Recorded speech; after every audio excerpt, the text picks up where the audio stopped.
I don't know what you want me to say. I mean, I treat every game exactly the same. So we're either going to be the first seed or we're going to be the 7th seed. So I guess considering the next game is the most important one, it's a pretty big game coming up. Okay. What sort of challenges does Michigan present? Really pitch. Got a lot of depth in their lineup, speed.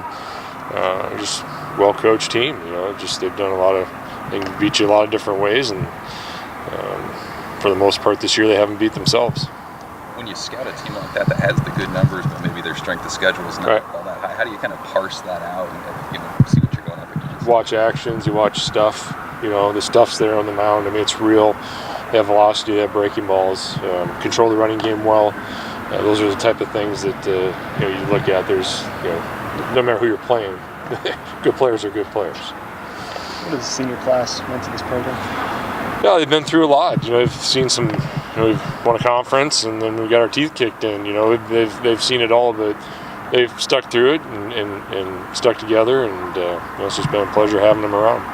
Darin, 8 pitchers had a really good year and been pretty solid in the rotation for you. What changed about his game that made him a little bit more consistent on the mound? Well, he made an adjustment. He shortened up his delivery a little bit, which allowed him to get his arm caught up on his breaking ball. His big thing was he was just tough to get down in the zone. By shortening up there, he was able to get out front a little bit more and be down in the zone and open up that breaking ball. And he's just grown up a lot. It's just that's probably one of the coolest things about coaching that I didn't realize that I would like is just watching them mature. We went through some tough times last year. It was just there was some fighting going on because things aren't going well. It's just part of the deal, but we talked through it. And Nate was one of those guys, and he just really took a mature attitude towards it and was very committed this year, and it just really tightened our bond even more, and just loved him to death. I know you probably haven't given it a bunch of thought, obviously, because you're focused on the here and now, but when you look at that rotation and just how different it's going to look next year, do you have any indication what that might look like for next season? I don't. I'm just getting through practice here, so you're getting a little ahead of it. I don't know what the future holds. We'll focus on today. What's the impact of just having everything a day earlier this week, a Thursday start to the series? Just shorter bullpen sessions. Everything's just moved up a day. There's a high probability we could be playing 2 on Friday with the bad weather Saturday, so just having some type of plan that way. But this time of year, one less day of rest. We kept the pitch counts in decent position, knowing that this week, and then again another day shorter next week. So we'll see how just make it work. Would Connor Curry be available this week? He's not. No, he's still. He's doing well in his throwing program, but he would not be at the earliest that he could possibly be available would be if we made it to postseason play. Talking about the NCAA. Correct. Yes.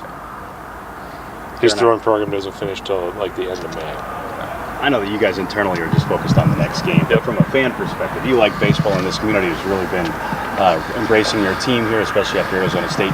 Can you get a gauge on how big this weekend is? Final weekend of the regular season. You guys have a lot to play for, and plus it's senior weekend. Yeah, and this is what it's all about. It's why you do this, why you put all the work in the fall, and you want the games at the end to mean something. And we've been in a situation where they didn't mean anything. That's no fun. So this is what it's all about. The guys are excited. They love to compete, and hopefully we can play some good baseball this weekend and make this thing interesting. Is there something you can identify that maybe started clicking Saturday and Sunday against Arizona State, or was that just tightening things up and playing better baseball? The boys just fighting. They're just competing. They didn't back down. They were aggressive and just lay it out there and see what happens. It's like I said, you can throw all the numbers you want out the window right now. I mean, this is that time of year where guys that maybe haven't put up great numbers do cool things, and that's how you have success at the end. So we're going to need a lot of guys to do some cool things, and they're going to play hard. I know that. Hopefully we get some big hits and make some big pitches, and we'll see where it goes. Kind of piggybacking off of that point, do you ever get concerned with this team when maybe they dig themselves into a hole a little bit, or are you just pretty confident in that group's ability to kind of rally and turn things around? I know one thing about this group: don't ever count them out. They're just. It might not look pretty, and then all of a sudden they find their way out of situations, and like we get our teeth kicked in on Friday, and the world's coming to an end, and next thing you know, they come out, and Nate Fisher was having no part of that. He's like, screw that, let's go. And that's the mentality of this team. Now we can't have any more responses. We've got to throw in the first punch now, because we have to win out here.